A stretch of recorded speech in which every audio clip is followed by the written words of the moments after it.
is up, guys? Welcome to the ThinkComputers Weekly Tech Podcast. This is episode 468, and our podcast is brought to you by Amazon. If you go to thinkcomputers.org/Amazon and happen to purchase something that helps us out and keeps the podcast ongoing, with me, of course, is my co-host Ryan. What's going on?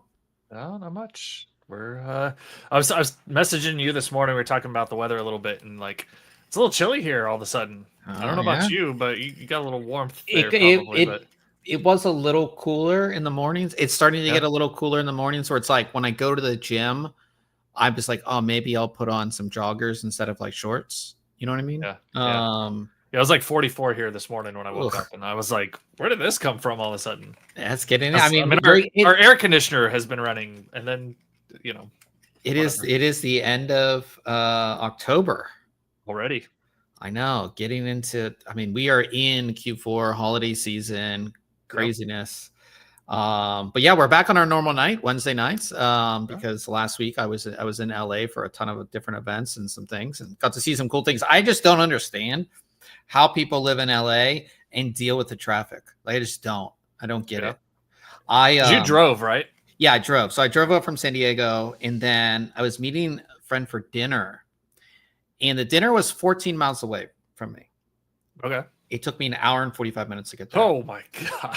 I'm just sitting in traffic, and you're sitting in traffic, and then like even going different, and it's not like, so that was like at dinner time. Dinner was at 7. So it was like, but any time of the day, like I went to the Cooler Master event, which was like an hour away from where I was staying. And then on the way back, it's just like more traffic, and it's just like middle of the day. It's just traffic. It's always just traffic.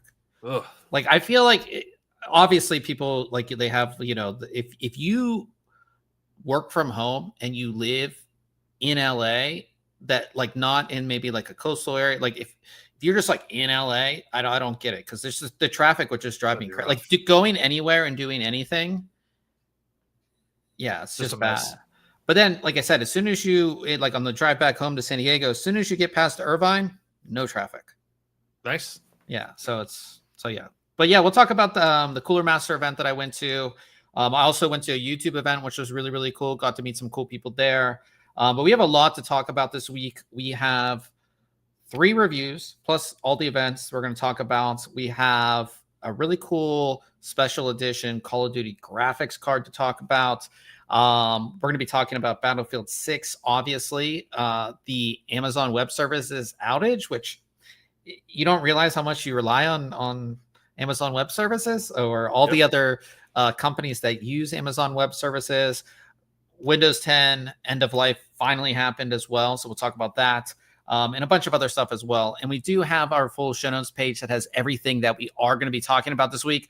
Links to all the articles, all the reviews, everything like that. So if we talk about something and you want more information, it's just all going to be right there with all the links and everything. So you are good to go. We have Old Man in the chat. Of course, good to see you here. I'm sure he'll have a keyboard deal. Wait till the end. We'll talk about the keyboard deal at the end. If you have one, but if you do have one, keep it ready for the end of the podcast, because he always does have a good keyboard deal for us. But we'll start with reviews. And Old Man, of course, knows about pre-builts. That's how he got his. Was it a? I think it's a 3080. 3080. He bought a pre-built with a 3080 because if you remember back then, we had the global chip shortage and it was hard to get graphics cards, so he bought a pre-built. And pre-builts sometimes aren't great. And then sometimes companies do it well. And I feel like Lenovo did this one well. So this is their Legion Tower 7i. And this is their Gen 10. That's kind of how their products are, like Gen whatever. So this is Gen 10, 10th generation of this Legion Tower. And as you can see, like, it is a legit tower. It looks more like a normal PC. If you think of like maybe in the past, some of the Alienwares and some of the other pre-builts from brands, they really don't look like a PC, and then they don't have proper cooling or anything like that. This is like designed as a proper case, so like a proper system. When you do buy a pre-built, you will get a keyboard and mouse. They're USB. They're not that great. But all you'll have to do is essentially just have a monitor and you're good to go. It comes with a power cable, obviously, too. So if you were buying this, you're not going to have to go out and buy a keyboard and mouse. You do get one. And I think you can like buy other ones, and you can obviously, I think you can add a monitor onto this and everything. So when it all comes, you're just good to go. But like I said, you at least get a free kind of cheap keyboard and mouse with this. Real quickly, our system as configured, we do have the model number in the review if you want to check it out. But this comes with Intel Core Ultra 9 285K, an NVIDIA GeForce RTX 5080, a Z890 motherboard. It is like a Lenovo based board. 64 gigabytes of a DDR5 5600 memory, 2 1 terabyte Gen 4 NVMe SSDs, and then we have a liquid cooler on the CPU. That's a 360 millimeter AIO, and then there's 3 more fans in the case or in the system, which we'll get into. Price. This is expensive, but it is super high. 3,500 or so. Yeah. So price currently is $3,485. So not a cheap system, but it's going to be a high end system. So this is what the system looks like. There's no other color options or no other choices as far as colors or anything like that. So this is what the tower is going to look like. It's about the size of a standard mid tower, not too small, not too big, just like the standard size. And the front has this really cool like geometric shape design, and these are actually holes. Of course, that's going to be your ventilation. You have a Legion logo there, which does light up, which I'll show you here in a second. So really sleek design. And when you pick this up, like it's heavy, like it feels like a tank, which I think is a good thing. But this does look good, and I think it looks better in person than the pictures really give it credit for. At the top, you have a bunch of different connections. You have 3 USB-A, 1 USB-C. This USB is Gen 2. These are just USB 3.0, and this is a Gen 2 as well. So you're going to get fast speeds there. Combo headphone and microphone, and then you get your power button there. And then the top is just ventilation. There are fans behind there, which is actually nice to see sometimes in pre-builts. You don't always get that. And then we have a side panel window here, so you can see your system, which again doesn't always happen with pre-builts. So you have the nice side panel there. The opposite panel is just your steel panel. Here's what the back looks like.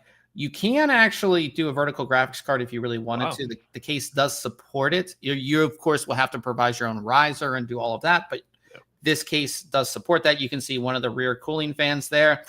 Both side panels are held into place by thumb screws, and you can open this up. You can easily open the system up. And when you do that, this is what the main system looks like. Now, I do have a bone to pick with Lenovo because on their website, it shows the memory as having RGB. Oh, yeah. There's no heat sinks. There's nothing on this memory. It's just plain Jane memory. So that was my one gripe with that. Because like if I'm a prospective buyer and I'm looking at the photos, like I kind of want the RGB memory. So you didn't get that. But you can see our radiator is mounted in the front. There's 2 cooling fans at the top, which we'll get into. And then we have the 5080. And this is not like a Gigabyte or an Asus or, an MSI card. This is a Lenovo-made RTX 5080. And this is the only way you're going to get a Lenovo-made graphics card. So you buy it in the pre-built. And it has a proper GPU support. And which was really interesting to me is I've done pre-built videos or reviews in the past, and usually when they ship this, like to ship the system, there's like all kinds of styrofoam inside this main compartment. There was none, but I didn't feel weird about it because that graphics card, like there's nothing, like it is securely in there with this kind of mount towards the front here. It is like I said, this thing feels like a tank. It's awesome. Old Man says DDR5 prices are going up. I wonder if that is affecting their supply of RGB. I don't know. It would have just been nice. Like I said, the pictures on the website show RGB, just plain Jane. Like I said, a little disappointed. There's a closer look at that 5080 that does light up as well, which I'll show you. And this is a 3-slot card, so it's a beefy 5080 in there. And then you can see the 3 fans. So you get 3 more fans, 2 at the top, 1 at the back. So you're getting a total of 6 fans in this system, which is pretty good, again, for a pre-built. I was quite surprised. Can you go back or actually, we can see it there. Sorry, I just have a question. Okay, so you got that GPU and the bracket, right? Is that a solid bracket in kind of blocking some airflow with the radiator? I'm just curious, like, Oh, that's a good question. I didn't actually even look at that. yeah, I'd just be curious, right? If you're I blocking don't any of that believe it. airflow, or if the GPU is like affecting any of I that. believe it's open, but I'm not 100% sure. Okay, yeah, The just system's curious. right there, but I can't see in it. So, but yeah, but then the back, like I said, you can open the back up. You can see how they did their wiring. But the cool thing about this is everything in here is upgradable, which again, some That's pre-builts, nice. it's not. This is a standard ATX motherboard. Your CPU is not soldered. You can add drives. Like as you can see down here, this case supports 3.5-inch drive. So if you wanted to add a drive, you can easily go ahead and do that.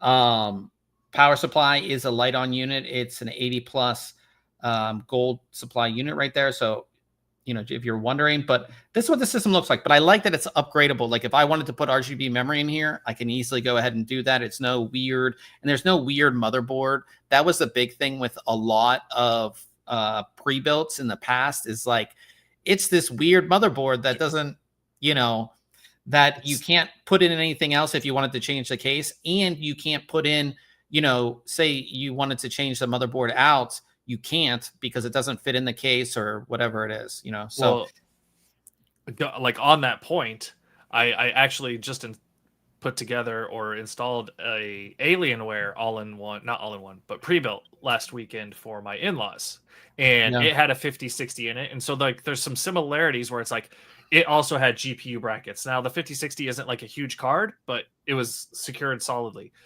But it had one of those custom motherboards where it's like just this crazy shape, and yeah, there's maybe one other SATA port there, and there was an yeah. extra M.2, but you don't get that customization like you get here with this Lenovo and the Yeah, that's why I options kind that of you liked get with it, because this. I think brands went way far away from like customization and upgrading. And I think for a lot of people, like a pre-built is their start into the whole PC journey, right? And I think that having this being upgradable gives them that option, right? We do have a super chat, and that's from Devon. And Devon is asking, is this I'm guessing this is a pre-built that you're talking about, or is this just something you're speccing out? It's a NZXT H9 Flow, which is a good case. Ryzen 7 7800 X3D, which is good. Asus X870 Max Gaming White. And then you have white 32 gigabyte DDR5 6000. That's going to be 5070 Ti. Yeah, I mean, that's a solid build overall. Is there anything that you see that kind of stands out? What I think is like, it's a good pairing of like, sure, it's not like a 9800 X3D, right? But you've done well pairing up the level of CPU with the level of GPU. There's no like glaring bottleneck to me in this build. Yeah, I think that that's a solid build. Just depends on what you're paying for it, or what, how much it is to looking at. If you're building this, then you're going to find good prices on all of these, depending on wherever you shop, Newegg, Amazon, wherever you're shopping for this. But yeah, I think it's fine. You reviewed that Corsair Nautilus, right? The 360 RS, I think so. Yeah. So Ryan reviewed that cooler. Is Intermax a good brand? Asks Old Man. I have one of their power supplies. I mean, that's what I know. I believe Intermax power supplies are built by, I forget who they're built by. But yeah, they're good overall. You know what I mean? Yeah, I said, I feel like that build's really good. You know what I mean? If you're doing that. Yeah, the Intermax power supply. Let's see which one is that? Revolution 3. Let's bring that up real quick. 1000-watt. Yeah, I mean, I have an Intermax running in a system now, and I've had no issues. Intermax Revolution 3. So it's 80 plus gold. ATX 3.1, so it's going to handle everything fine. Japanese-made capacitors. 12V6X2. Let's bring it up. Yeah, I mean, I don't see an issue with it. I wonder who actually makes this. Typically, when it comes to power supplies, there's like 3 brands that make all of them for all of these other brands. But yeah, Enermax is fine. I would say if you're going for like as long as it's not an unknown brand, right? So Enermax is a very well-known brand. They've been out for a long time. But if you go for like, do you know any of those brands, Ryan? I don't. Like, they're like they used to just come with cheap cases. Like you buy a cheap case and they come with a real cheap power supply, right? Typically cases don't even come with power supplies anymore. Let me see if we can even find one. Sticking with like a name brand is great. You're going to be pretty safe.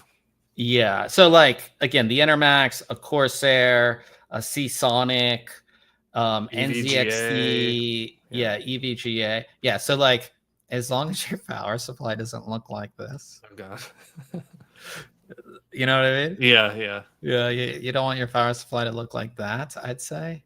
But overall, yeah, that's a solid build out if you're building that for yourself. So yeah. And like I said, I mean, I've had power supplies, even from like lesser known brands, even like brands that are lesser known than Enermax, and I've had them running systems for like 8-9 years before I'm running one in here.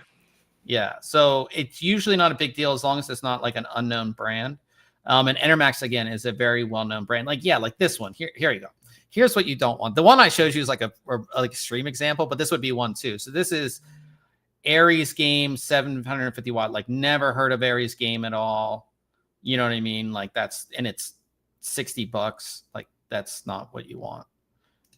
So yeah, you'll be good with that build, I think. There's nothing that stands out that's wrong with that build. Everything's good to go. The H9 flow from NZXT, that should come with the fans, I think. If it doesn't, then you just need to pick up some fans, but you should be good. Because at least the ones with fans, I think at least it comes with 3 in the front. You might want to pick up some extra fans, if anything.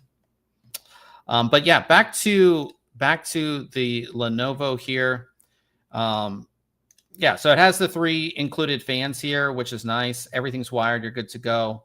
And like I said, it's built like a tank. Like it really is built like a tank. And I mean, you can see all the screws here. So like this isn't solid. Like you could take this AIO out and change it up if you wanted to. Like you can do all of that in this, which is really, really nice. So I definitely like that. And like I said, the upgradability is the biggest thing for me because like I said, a pre-built typically for a lot of people is like the start to their next thing. And then they see, oh, wait, like I can upgrade my memory. You know, that's one of the first things. Or like I can put an extra drive in here and download more games or whatever it is. Like everything is upgradable in this, which I definitely like. And then in terms of the lighting, this thing looks really good. So on the front, that Legion logo lights up. You have lighting on the AIO pump block. And then you have those 3 fans. And then, of course, you have the 3 fans in the front.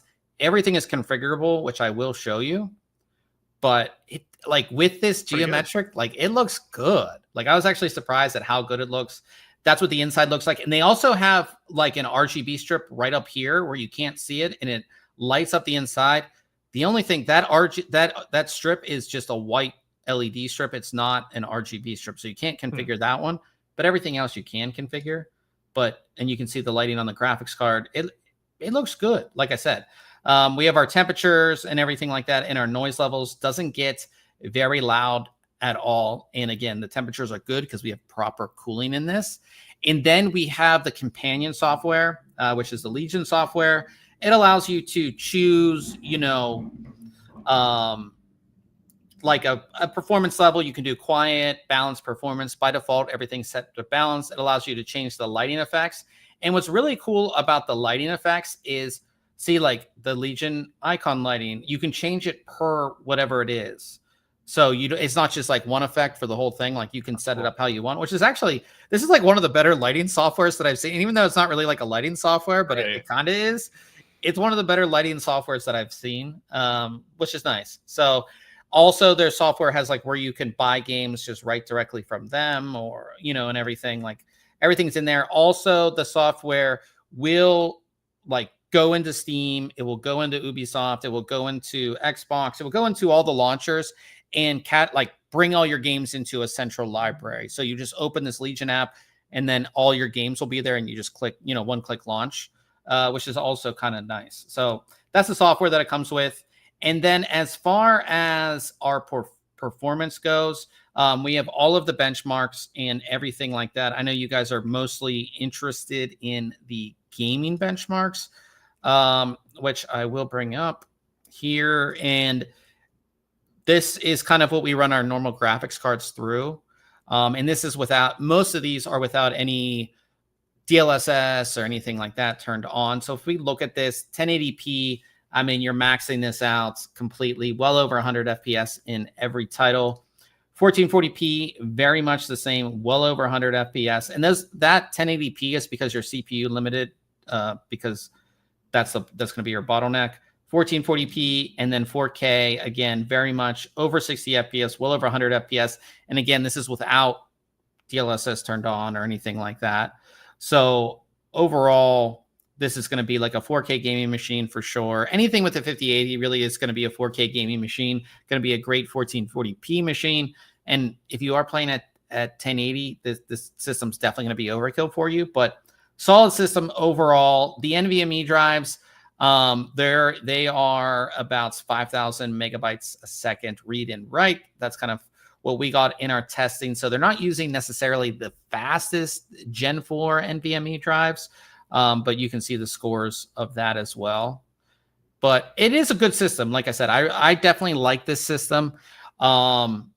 You could build your own system with the same parts for cheaper, a lot cheaper. But for a pre-built, I think they did a really, really good job. I think the biggest thing is the price. And there's not a whole lot of bloatware on this system or anything like that. You have that Legion app, and it's going to come with McAfee antivirus, but nothing else really. So yeah, so I think it's a solid pre-built if that's what you're looking for. I didn't mention too, like the motherboard's going to give you Thunderbolt 4. It is a Z890 motherboard, so it's going to have all of those connections that you want. Does have Wi-Fi 6E as well, which I didn't mention. But like I said, it's a great system. I gave it a 9 out of 10. Like I said, could have used faster Gen 4 NVMe drives. And then the website shows RGB and no RGB on there, So yeah, so that's basically it. But definitely check out the review. Like I said, if you're looking for a pre-built, I was actually impressed with this one, and it's essentially built like a tank. So yeah. And then Ryan took a look at. I think Ryan's using it right now. He's using the Elgato Facetime. Nope. Or Facecam. Facecam. I'm thinking FaceTime. Facecam 4K, which is their webcam. And I have to say, like, if we look at Ryan. Let's not zoom in. Yeah.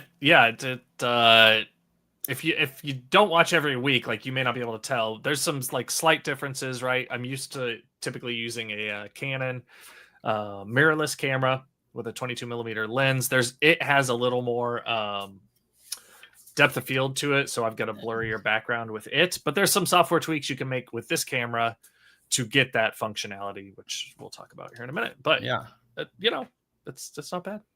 Not bad. I've got it shared, so if you want to. There we go. Shoot it over to me. There we go. There's a quick look at it. And one thing I like about this is, like, it's just so like both Ron and I, we use like nicer cameras, like a real camera hooked up to an HDMI capture card, and then we set all of our camera settings. But if you're like a noob and you want to get into streaming or anything like that, this is it's pretty small, right? I mean, that picture makes it look really big, but it's quite small. And then it's just a single connection USB. You don't have to worry about capture card or anything like that. Correct. Yep. So let's just get right into it. This is the Elgato Facecam 4K. So as the name kind of implies, it will do resolutions up to 4K, which is pretty nice. And that's not just 30 frames per second. It'll do all the way up to 60 frames per second. So high frame rate, high resolution. Obviously, you can tweak that up or you can tweak that down if you need to, all the way down to 540p at 30 frames per second. So if for some reason you need to have like super low resolution out of this, it's capable of doing it just like many others. So comes with obviously the camera and then a nice braided USB Type-C to Type-C cable. As Bob mentioned, yeah, it's a Type-C connection on this, which I like. I like seeing the use of a Type-C connection on the back, not like a micro B connection or anything like that, and not like a hardwired cable either, right? A lot of like the Logitech C920. I'm just going to use that because it's like the most popular webcam out there. Yeah, and it's still a good camera, but it's got a it has a permanent cable attached to the back of it. This gives you some options, if you need a longer cable, want to do something a little different with it, which I think the longer cable thing is the biggest thing. But absolutely. Also, like if you're traveling, just you don't have to worry about that thing like snapping off, bending, or like absolutely. it just makes it so much easier. Yep. You are correct. So yeah, it's a USB Type 3 or USB 3 cable capable of up to 5 gigs per second. And it's about 6.5 feet in length. So it's not super long, but it's long enough. It's braided. It's nice. Like I can't complain about it. Right. Yeah. It also comes with a little stand that is adjustable in a couple instances. It's got like, rubber feet and pads on it. So if you want to connect it to like sitting on top of your monitor or even just set it on your desk and want to angle it at a different angle, you've got that option with this stand, and it uses just your standard quarter thread connection there. But let's get over to the camera itself. And here's a quick shot of it.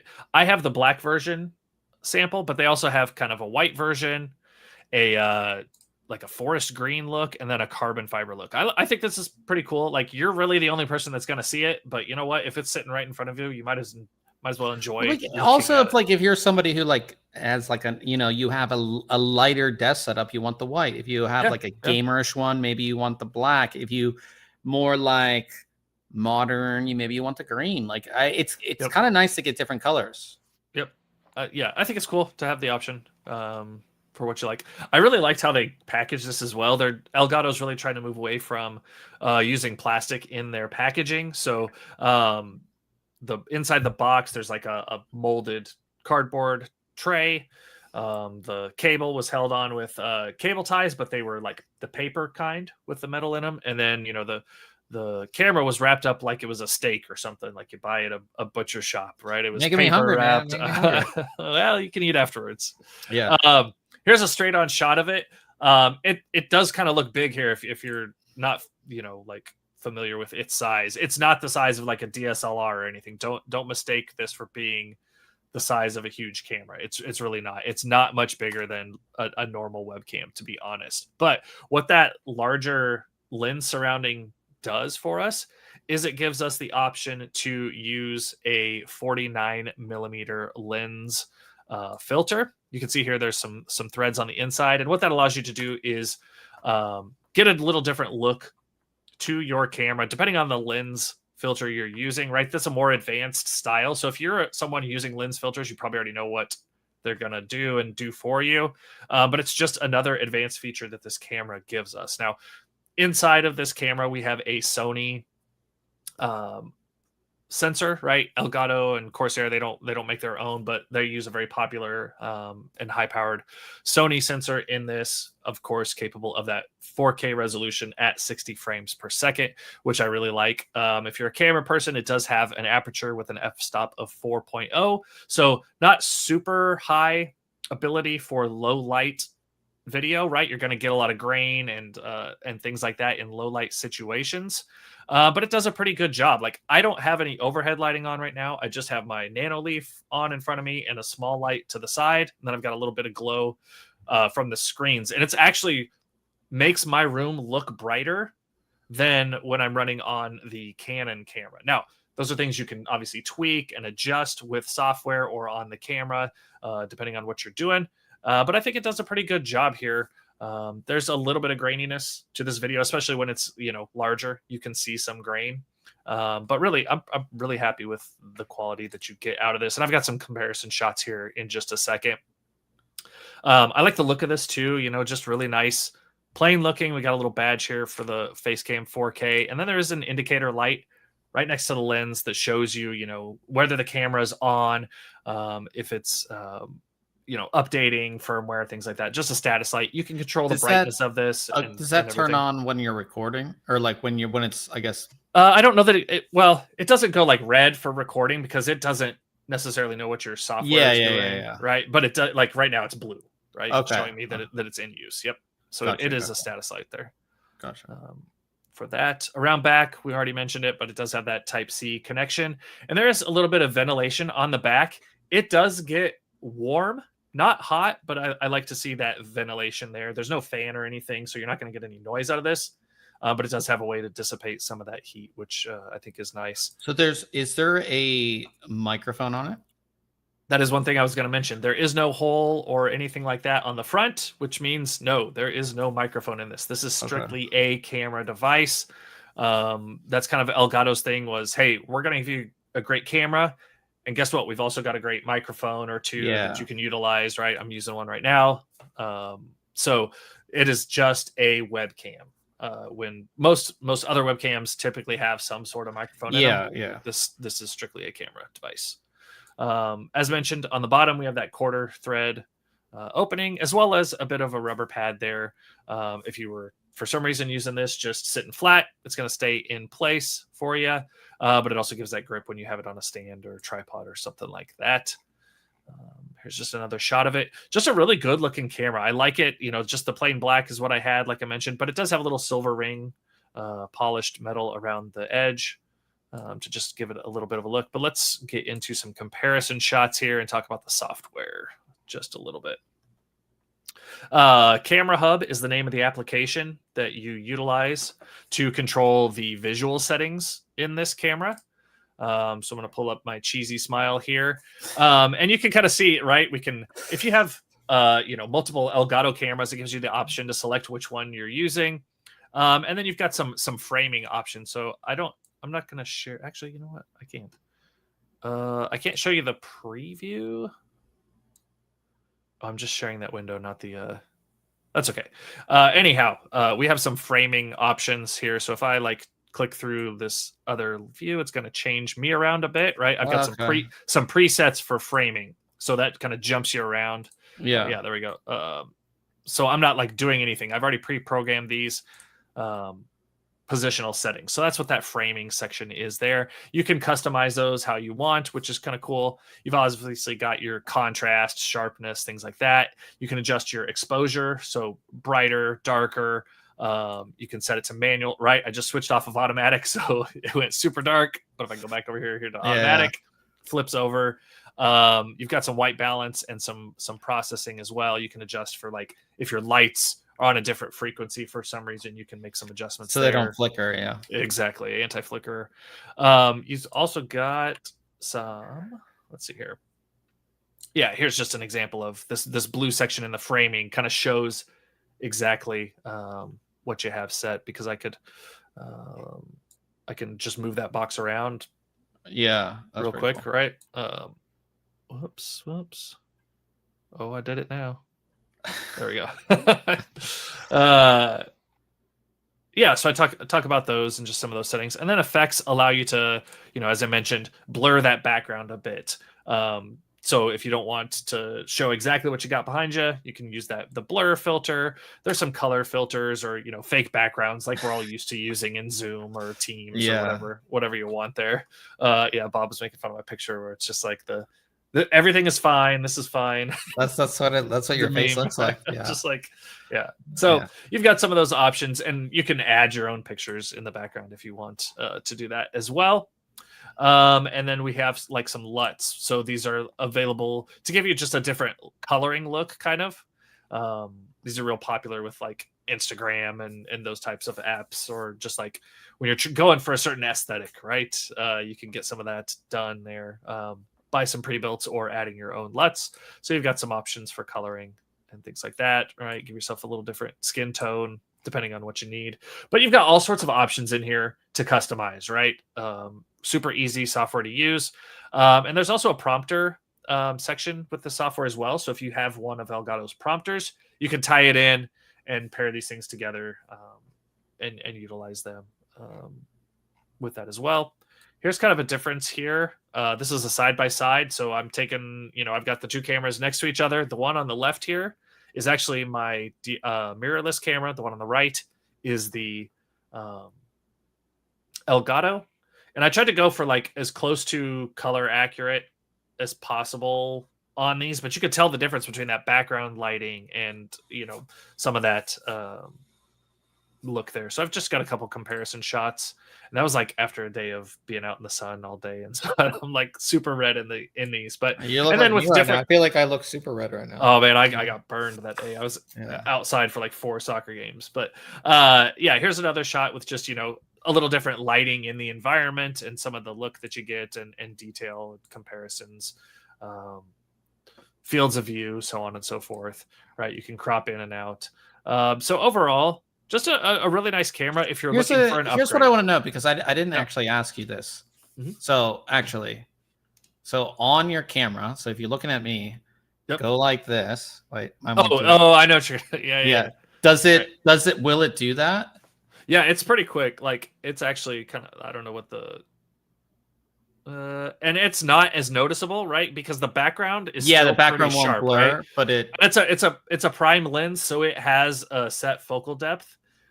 So it's not as pronounced as like our and just for reference, guys, my camera is super when I bought it was $1,000. Like I said, this is $1,000 camera, so just for reference, that quick change in focus is one of those features that you're paying for. But speaking of price, this is around right at $200. Which I think here's the thing that I think this is at least from how I see this product is you have the Logitech C920, right? You have that set of webcam where you just plug it in. You really don't change anything. It's just the webcam, right? You can't really. I mean, Logitech software, you can do some, but like this is kind of the middle road. This is a little bit higher price point, right? But then you have the threads where you can put on a bunch of different filters, and I feel like the software is a lot more in depth, and I feel like also the hardware behind the camera is a little bit better than what what Logitech uses, but you're getting the ease of use of the C920, right? You're getting the plug-in USB, load the software. You don't even have to load it. Yeah. But like plug it in and you're good to go. I think that's where this sits. So I think for somebody who may be getting into streaming or getting into, their gameplay and all of that, but they want something that's just going to be a little bit better than a C920. That would be it, I think. Another great feature of this as well, though, is that camera hub, and this camera can integrate well with the Elgato Stream Deck, right? So you want to switch those presets of like certain views, bam, just hit a button on your Stream Deck and pop over to those views. So you obviously have all that integration there as well. I gave it an 8 out of 10. There is no microphone in it.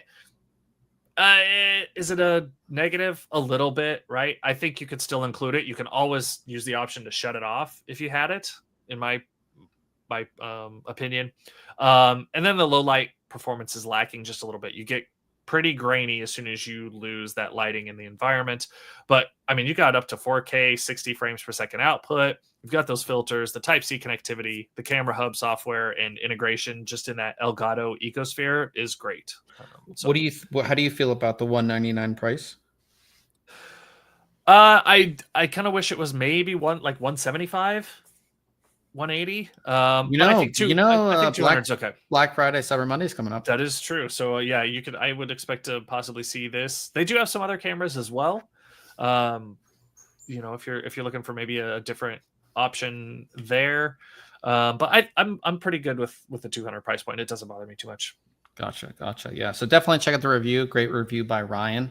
And then I took a look at, actually, I'll just make myself big so you can see this. Actually, real quick, Old Man in the chat said he was looking at cheap laptops and they still have 720p cameras. Sure. I reviewed a nice laptop that still had a 720p camera. Like they're just, yeah, because that's just an afterthought when it comes to the laptop, because they don't, you know, a 720p would be like that. You can still do Teams on that or whatever. Like they don't really think about it. Yeah. But I took a look at this keyboard, which if you look at this, does this look like a gaming keyboard? No, it just looks like your, kind of a standard, not total custom keyboard, but like a nice sounding, like nicely built mechanical keyboard. So this is the Keychron K8HE wireless special edition. And before I get into like the specs, it's special edition because the special editions have two colorways. This is the white colorway. And the cool thing about this, and again, I'll make myself big real quick on the screen, is that, all whites with the white keycaps and everything like that. But if you look, we have real wood accents there. So this is actually real wood. It gives me that like modernist kind of look, minimalist kind of look. I really, really like the colorway on this. And I feel like it looks better in person than what I'm showing you. But it's, like I said, definitely a very nice keyboard. So it's their K8HE wireless, which you can get not in this special edition. And it looks black. It looks like a gaming keyboard, but again, we have the special edition here. It has all the gaming features. So this is a magnetic switch keyboard.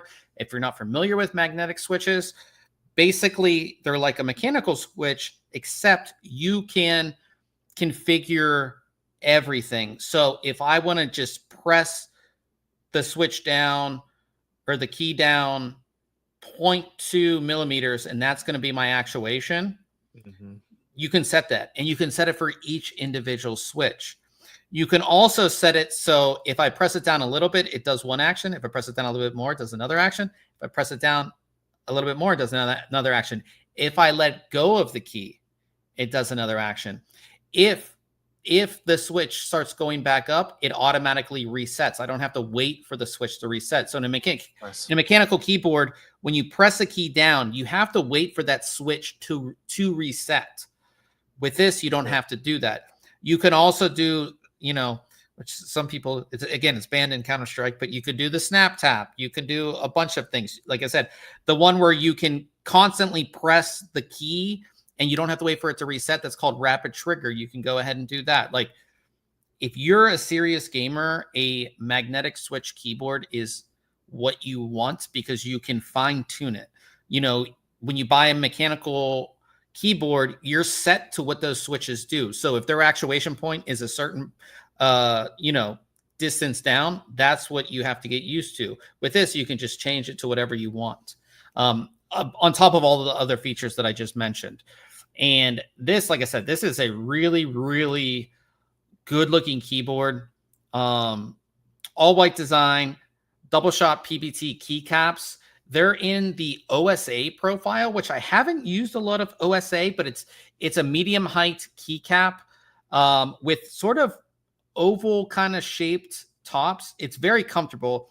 It's not far off from like a cherry profile on the keycap, so it's not like remember those Lord of the Rings keyboards? Oh yeah, those were tough. Those had a higher, and like those were really weird. What does this have? This is the OSA. Were the others like SA? They might have been SA. Yeah, they were really bad. This is OSA, very comfortable. It didn't take me any time at all to get used to typing on this keyboard or anything like that. As far as the design goes, this is a TKL or 10 keyless keyboard. Quite popular, again, when it comes to gamers. Nothing real crazy about the overall design, as you can see. 2 accent keys right here on escape and enter. We have indication LEDs. So this one's for when you have it plugged in. It shows you like that it's getting power and that you're charging it if you're charging it. This is wireless connectivity, and then this is your caps lock here. Beyond that, pretty standard overall. The top here is going to be aluminum plate. And then that's what those keycaps look like. Again, double shot PBT. Under there, we have, these are Gateron double rail magnetic switches. So they're a linear switch their start force is 40 Gs, and then their end force is 60. And again, you can set that actuation point from 0.2 millimeters to 3.8 millimeters. So again, you can set that. And then this is an exploded view of the keyboard, multiple sound dampenings and foams and things like that. This has a really good sound profile. We have the sound test in the review if you want to check it out, but it does sound quite good. And then on the side, which I'm not a fan of, is going to be that Type-C connectivity. This is one of the two things I don't like about this keyboard, is that the Type-C is on the side. So if you want to use this wired, you really can't use like an aftermarket cable or something like that, because it's going to get bent around. Secondly, the included cable, which does have a 90-degree connector, is the shortest cable that I've ever received with a what's it called? With a keyboard. It just is. And I don't even know if you can even see it in my shot. Can you see my system? No, my system's like right here. And I couldn't plug in this keyboard to my system that's sitting on my desk next to me. So it's the shortest USB cable that you're going to find with the keyboard. So I didn't like that either. But like I said, you get that. And then there's a toggle for Windows or Mac. And then there's a toggle for your tri-mode connectivity. So this does have 2.4 gigahertz as well as Bluetooth. And then you can use it wired as well. And there's just a toggle for that. Really easy to get everything. And then there's height. So this is how it sits normally. You get one set of adjustments and then a second set to make it even higher. And those are just, made possible by the pop-out feet here. Pretty simple keyboard overall. And then if we go into the software, so this keyboard, what's kind of nice about this keyboard is it does support QMK. So if you're a QMK user, you can just configure it that way if you want to. But they do have their own launcher, which is web-based. It's actually really nice. You can fully reprogram the keyboard. This is where you're going to set like your actuation distance. And again, this is for each individual key. You can set up rapid trigger. You can, and again, you can like, the trigger demo shows you how far down you're pressing the key and it gives you a number. So like, oh, if you're like, oh, that feels good, I don't have to guess what my actuation point is. It will tell you, which is nice. This is where you set your DKS, your snap tap, all of that stuff you can set in here, which is really, really nice. Fully reprogram the keyboard.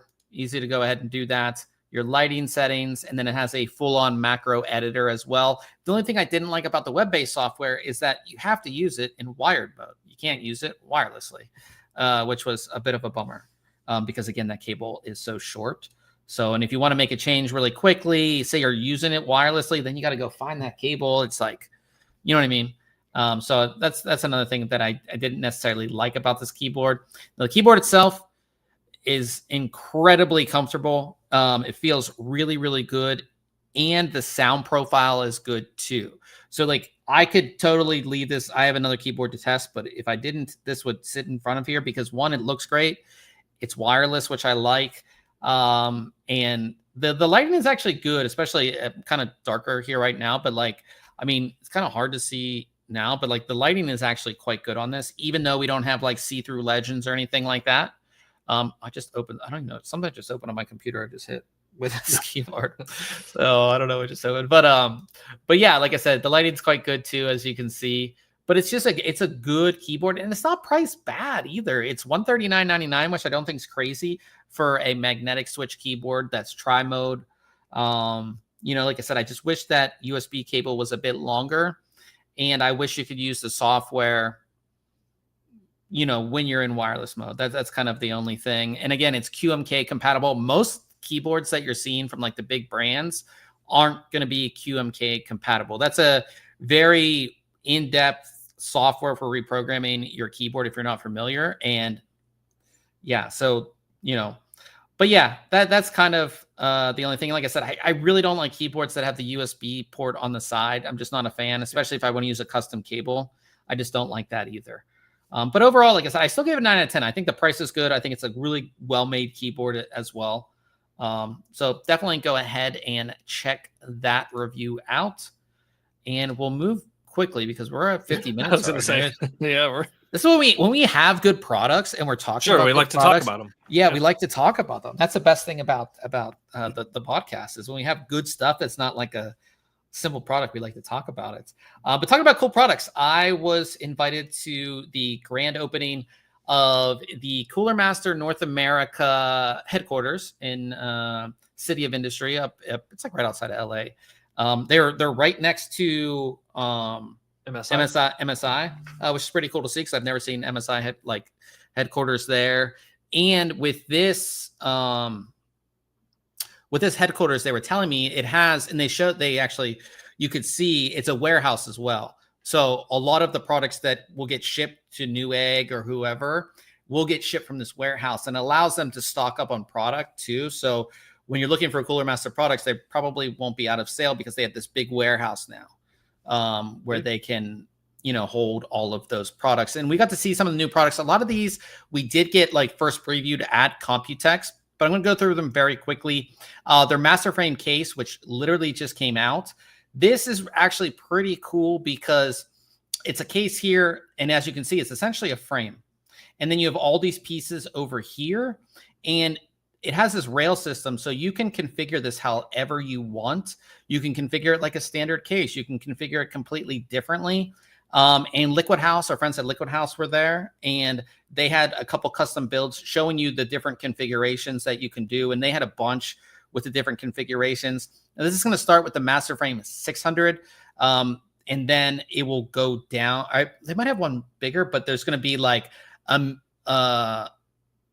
this is like extended ATX, and then they're going to have a micro ATX and mini ITX, and then they might have one that's really, really big. But the one thing I really like about this is the entire frame is aluminum, not steel. So it's very, very high quality. And again, you can see all the rails, like that whole rail system. So pretty cool on that case. And then they had their Cube 540, which is going to be a very affordable case. And as you can see, it has all these holes in it. And that's for 3D printing. So they're going to have a bunch of 3D printing files that you can 3D print, like stands for, your headset. On the other side of this one, the side panel, the back side panel has all these holes on it as well. And you'll be able to, they had one where it was a key, you could mount your keyboard back there. You can do a bunch of stuff with this. I'm not sure if this one comes flat packed. The previous one, the actual Cube 500 that's been out for a while, that one came flat packed, and it was kind of like a project you kind of built. I'm not 100% sure if this one comes flat packed, but it's going to be very affordable, $69.99 for that case. Then we saw their Master Frame 360 Panorama S. So if you're somebody, I think Ryan, if you look behind Ryan, do we see anything? Do we see any characters? I mean, there's a Deadpool back. Yeah, there's some characters back there. So this is actually a pretty cool case. So one thing I really like about this is that in most cases, you have a side panel or a front panel that you can see into your system. This is glass on all sides, besides the back and the top, obviously, but it's glass all around. And there's a central column where you're going to mount your hardware. And then in the front, they have this sort of place where you, like I said, you can see there's a character there. They're also going to have a version where this back part's going to be a screen if you don't put a character there. And with your character, they're going to, you see these little lights right here that shine down on the character. Oh, that's cool. And I believe you can change the color. Those are just RGB, so you can change the colors. So pretty cool. That one's going to be $199. Not sure when that one's going to be out. We also got to see their new 3D heat pipe coolers. If you're not familiar with 3D heat pipe, it's essentially all the other CPU coolers that you probably has ever seen is, your heat pipes are in a U and they go around. So right here, you just have heat pipes on the outside. But on 3D heat pipe, you have heat pipes that go through the center of the heatsink, making it more efficient. So they're going to start this series out with their very popular and essentially iconic Hyper 212. Two versions. This is an RGB version. This is a non-RGB version. $29.99 for this one, $34.99 for this one. And again, they only need two traditional heat pipes and then the two 3D heat pipes in the center because it's going to be very efficient cooler. And then they're going to have their V4 3D heat pipe, which is essentially the same thing as the Hyper 212, same heat pipe design, but you're going to get 2 fans and then the top cap on this one. And on both coolers, they're 120 millimeter fans. So those are the coolers that are coming out. And the V4 is going to be $39.99. We also got to see their new fan series. So these are the new master fans.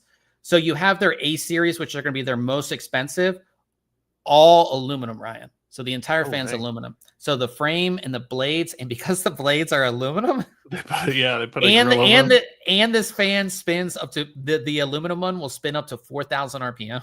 Yeah, I want some protection there. So when we saw it at Computex, they did not have grills. They added grills on these, so you're gonna get grills on these ones. Like it kind of reminds me of old school, but you could really hurt yourself if you don't have with the aluminum blades. You could hurt yourself. So that's the A series. Then you have the M series, which is a hybrid fan. So it has an aluminum frame, but the blades are going to be plastic. And then you have the R series, which is all plastic. So you have plastic blades and plastic frame. All the series will be available in 140 and 120 millimeter. And these fans are thicker. So these are 30 millimeters thick. So a little bit thicker, giving you a little bit better performance overall. So those are going to be coming out late this year or early Q1 of next year. And that's kind of what we saw there. They had some other things as well. But that's what kind of the main things. And it was really cool. And I got to play in the big, like the Orb X thing they had. And Cooler Master now makes the sim racing as well. And it's the sim racers that are on the actuators. So it moves around. So they have that as well. And they had some pretty cool cars from Acura there. They had the NSX that was the actual NSX that was in the Avengers, which was pretty cool. The Tony Stark Avengers car. So that was cool. So yeah, they had a bunch of cool stuff there. We have some more content coming out on social media. And if you're not following us, especially like on Instagram, give us a follow on Instagram. It's just at ThinkComputers. Like, we always post, like when we're at events, all the behind the scenes stuff is always posted on our Instagram story. So make sure you're following us on Instagram. I don't think we have a banner no, I don't have a banner for that. But yeah, definitely follow us on social media for all the different event coverage.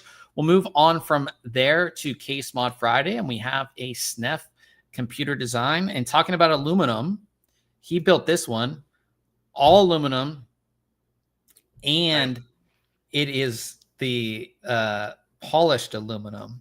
The polished look with the RGB looks sick. Oh, it looks so sick. And this is his own custom case, as he's been doing lately. Oh man, there was who came out with a case like this? I remember a while back. I forget who came out with a case like this. I just think of me and like the fingerprints. Like, I mean, I feel like there was like a EK and Inwin team up or something, you know? Man, no, I think it was like I don't remember, but in any case, this looks sick. Astro card in there. So this is another one, Ryan, where we have just the liquid cooled CPU and the normal GPU. Yep. I think because it's an Astral, it's like, right. You just want to see it. You want to see the Astral. It's like, why just make it look like any other water cooled card? I think. What do you think of the reses in the front? I like it. I like the rainbow lighting too. Like, and that's what I run rainbow in mine, like most of the time. I just think it looks really good in this color scheme, and that blue looks good with it. Like normally I would want to see like a clear or something, but I think it looks, nice. Omen says that's amazing case and build. Yeah, I kind of like want to it's like thinking about my next build, and I'm like, should I just like ask Snap to build me like at least a case? No, you need to work with Liquid House. Yeah, I know. We were talking about that. We were talking about that. So Liquid House was at the Cooler Master event. And so was Paul's Hardware. So it's good to see him as well. He was there. But yeah, I just like even just the chassis, like having, but I feel like it would just probably heavy. Yeah, heavy, real heavy. But awesome build by Snap. So shout out to him for this build. And then finally, really quickly, guys, like if you're listening to the podcast, if you're watching live right now, our contest with Valkyrie ends tomorrow. So we're giving away 2 of their AIOs, their Jarn 360 liquid coolers. We're giving away 2 of them. And there's 29 hours left. So if you're listening to this on Thursday, like just go to the website, get in. You just go up to contests up here. You click that, and then it's going to be the first one right here. You click on that, get your entry in because, like I said, 29 hours left. Easy to enter this one. And like I said, you have to be subscribed to our newsletter. If you're not, if I pick you and you're a winner and you're not subscribed to the newsletter, you get thrown away. So definitely subscribe to the newsletter. That is part of the requirement to register for the contest as well. So we'll move on to news and we'll try to run through this decently quickly. So like I said, custom RX 9070 XT. Now I'm not a Call of Duty person. I know you're not either, Ryan. But they teamed up with Call of Duty for a Black Ops 7 custom Radeon RX 9070 XT. Wonder why they didn't do an NVIDIA card, which is kind of weird. Is AMD a sponsor of Call of Duty? That game, maybe, possibly. And honestly, this is a Tough Gaming branded card. It doesn't do it. I mean, I don't know enough about is there a significance to the blue? Right, the orange for Tough Gaming I can get behind, but the blue, orange. Is that? I mean, if you look at the Call of Duty, right? Yeah, so it's like the blue and the orange there. Okay. Yeah, so I guess that's the kind of. I just don't feel like Call of Duty necessarily has a cool logo or a cool color motif. Right, a theme they're known for. Yeah, because Cyberpunk, it was the yellow and the neon and it a little different. But for me, and again, this isn't a crazy custom card. This is a Tough Gaming card with essentially a skin on it, right? But if you're a Call of Duty 7 person, this would be a pretty sick card, I'd say. Yeah. Or if you're doing a Call of Duty mod, this would be the perfect card to put in there as well. So maybe we'll see one of those. Maybe we'll feature it on Case Mod Friday as well. 1,000 of these, limited edition. And you get the game with it as well. Okay. So you get the game on top of the card, which is kind of nice there as well. So pretty cool. So if you're doing if you're building a new computer for Call of Duty, you might as well get the game and a graphics card. So I definitely like that. Moving on from there, this is expected. So ROG Xbox Ally just came out. That's of course the collab between Asus, ROG, and Microsoft for a Xbox themed handheld, and it runs Windows, like a lot of gaming handhelds. And like most gaming handhelds, if you install Linux on it or Steam OS, it's going to run better. You're going to get better performance. Windows on mobile, you not to go on it because I know we're 10 in time, but Windows phones were just clunky and the OS just was never great. I feel like gaming handhelds are the same thing. The Windows experience on you got to run Windows and then you can run your game. Right? Yeah, it's just so this is from what's this guy's name on YouTube? So this is from Cyber Dopamine. So we have the video, of course, in the article. He installs Linux on ROG Xbox Ally, gets a lot of better performance. What was it, 32% higher FPS in some games compared to Windows 11? So lots of things in Windows 11 causing that, just not one, it's not a great, it's a clunky experience, and two, it bogs down the system, as you can tell, with this. And the thing that sucks about that is that, certain games like Battlefield 6 require certain things that only run on Windows as well. So you're not going to get Battlefield 6 on the mobile side of things because it requires that if you wanted to run Linux. But Linux will perform better overall. From there, new naming for Core Ultra. So this is on the mobile side of things, but this is how they're going to do their naming for Panther Lake, which is going to be the upcoming architecture for new CPUs. So we have a Core Ultra X series, and then a standard series, and then a U series that's going to be their ultra efficient, really portable devices. So you're going to get, essentially, it's going to be Core Ultra X9, Core Ultra X7, and then Core Ultra X5.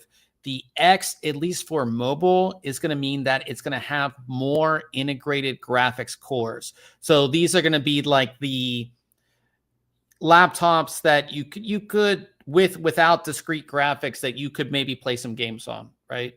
Yep. And then just the normal Core Ultra 9 7 and 5, and then the U's are going to be their lower power and everything like that.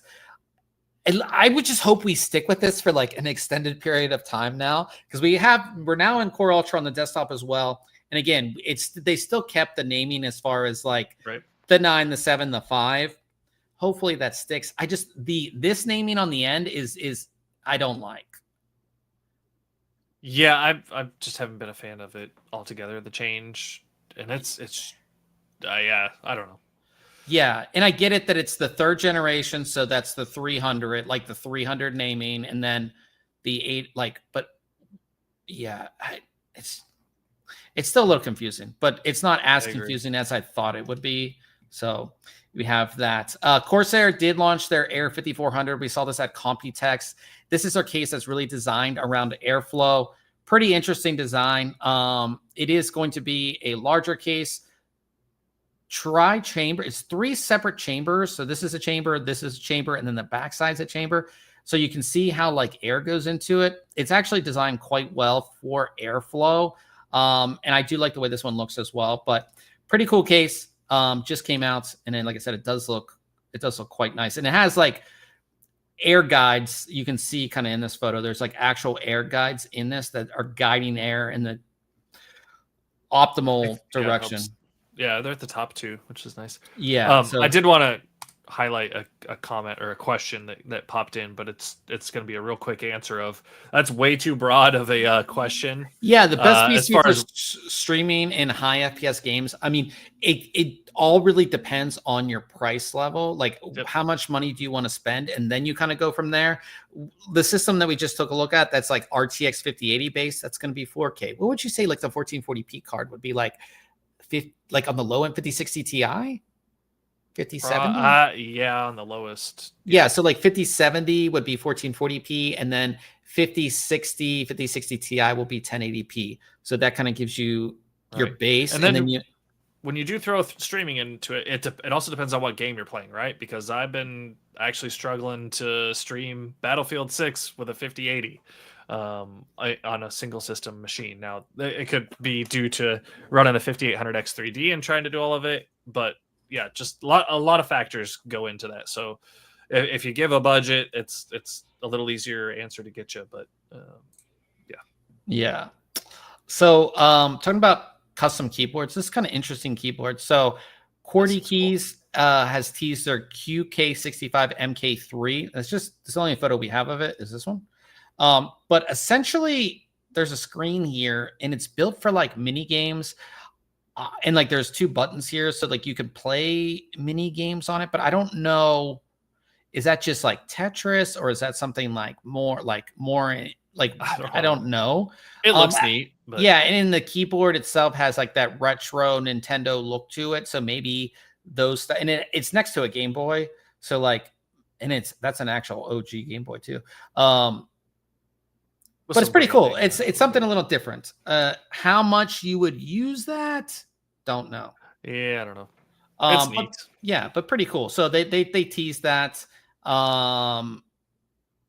It should be around 165, 175 for that mechanical keyboard. So pretty cool there.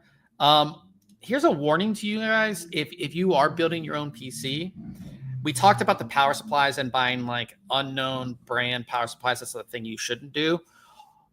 Apparently thermal paste is going to be another thing. And I've bought cheap thermal paste in the past, just like the cheapest one on Amazon. And I didn't have any issues, but a lot of people are having some issues with this Korean made thermal paste that actually corrodes your CPU and the coolers. And this is from Amtech. This is their SGT4 from Amtech. And this is what it's doing to coolers, and it's also damaging CPUs. And the guys over at Igor's lab did a whole thing, and they have a ton of photos. That's just the one photo that we used. Like, you can see it on all of these photos. So don't buy this. I wouldn't, it's going to, and again, if it's doing that to the copper, it's definitely messing up your CPU a little bit as well, and you just don't want that. So I would not, and they have a whole video and everything. So don't buy this. Again, it's the AM Tech SGT4. Don't buy it. I would not buy it. So yeah, just a warning for you guys. So do you use Amazon Web Services or something that uses Amazon Web Services? Use things that use it. Yeah, so it's so funny. So this happened. When did this happen? Monday night or Tuesday night? Monday night or in like early Tuesday morning. I feel like is when. Yeah. So we noticed it was so interesting. So I didn't, and I must have been really early to figure out it was. So I was going to bed. And I have an Amazon Alexa, and I told Alexa to turn off the lights, and it just did nothing. And I'm like, maybe it's just like the hub that I have in my bedroom. So I have a hub out here, and I used it, nothing. And then I'm like, okay, maybe it's the light. Like maybe there's an issue with the light. I just need to unplug. And then I asked it to turn on these lights, nothing.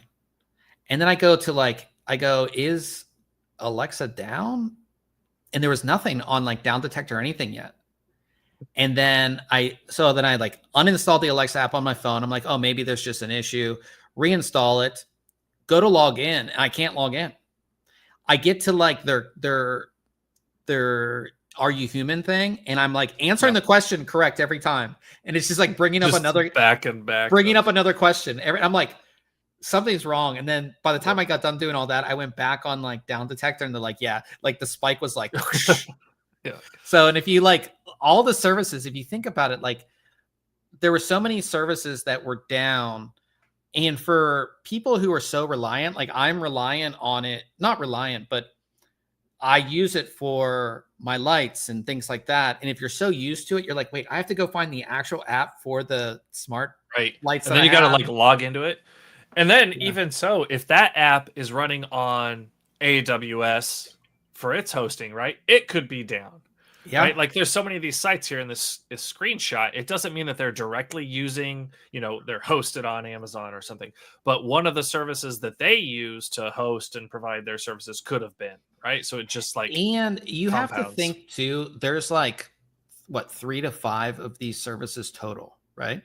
There's Amazon, there's Microsoft, there's a handful Google, of them. Right? Every website and service that we use, because again, it's the Internet of Things, are on one of these 5 services, right? Yeah. And it could just totally shut down your house, essentially. Yeah. Yeah. So that's how I noticed it. By the next morning, it was back up. I don't even know if they said what the issue was.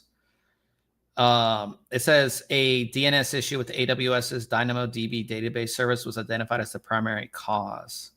Yep. So, yeah, we had to make some notifications on our intranet for a couple services and platforms that we utilize at work, saying, "Hey, we're aware of it. Our platforms that we use are aware of it. Everybody's just waiting for it to resolve." So that's part of the you give away some of that control when you go to the cloud, right? You pay for that for them to host it, but you lose control of it. So you kind of have to sit back and wait, and you got to just weigh that risk. Yeah. I don't even know if because we use Cloudflare for our storage on the website. So I don't even know. I don't believe we were down, but I don't know. But previously, a year ago, we used AWS for our storage, for our images and stuff like that on the website. So it could have been broken. I went to bed. I was like, I'm not even going to try to mess with this. I'm going to bed. So that was kind of interesting. Also, real quick, we did talk about it last week a little bit because we were getting close to the date, but Windows 10 EOL. And Ryan finally upgraded, which is definitely a good thing there. Also, Windows 11, the October update broke the recovery environment. So I'm sure if you've ever restarted, your Windows won't boot or something, you get into your recovery mode, which looks like this, and you get in there. You can't use your keyboard and mouse. Yeah, and it breaks the USB, so you can't use a keyboard and mouse to go into the recovery environment. So that's being worked on. Like I always said, the state of Windows 11 is just not great.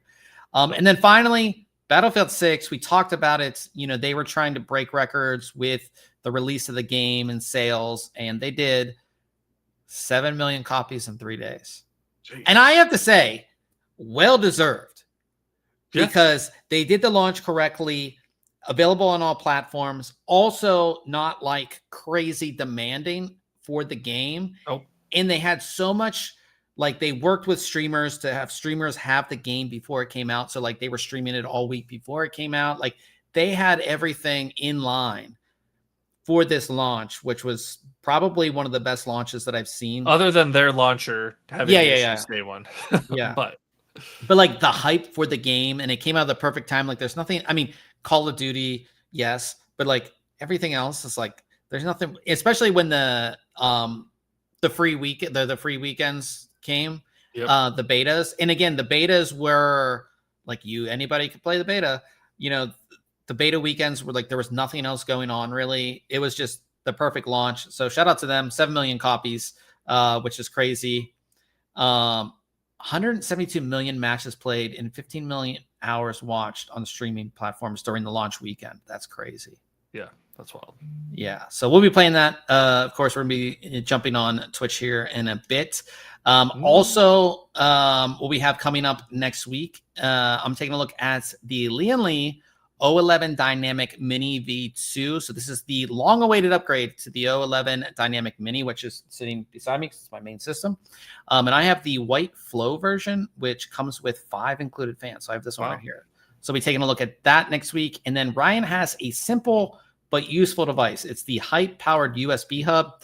So usually on most motherboards, internal headers for USB is going to be 2. And if you have like an AIO and then something else, you use them. So this takes 1 USB connection and gives you what, 4 of those? Yep. Yeah. So Ryan, and it's like a simple device. It's $30, but it's simple and incredibly useful. I use the NZXT one of this for a very long time. So very useful. Ryan will have that for you next week as well. We might have some other stuff. Just depends on what's going on. We'll skip the question of the week because we're already an hour and 17 into the podcast. But yeah, we're going to be jumping over to Twitch. So twitch.tv/ThinkComputers. Ryan's going to try to have that stream running, right? Yeah, we're going to give it a try, but we'll play it by ear. Yeah, we'll play it by ear. But we're going to be over there playing.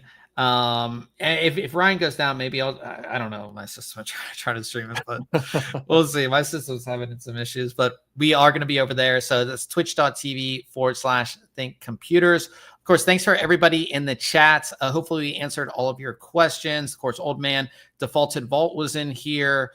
We had Devon, Tor, and yeah, everybody else is in the live chat. We definitely appreciate all you guys, and we will see everybody next week.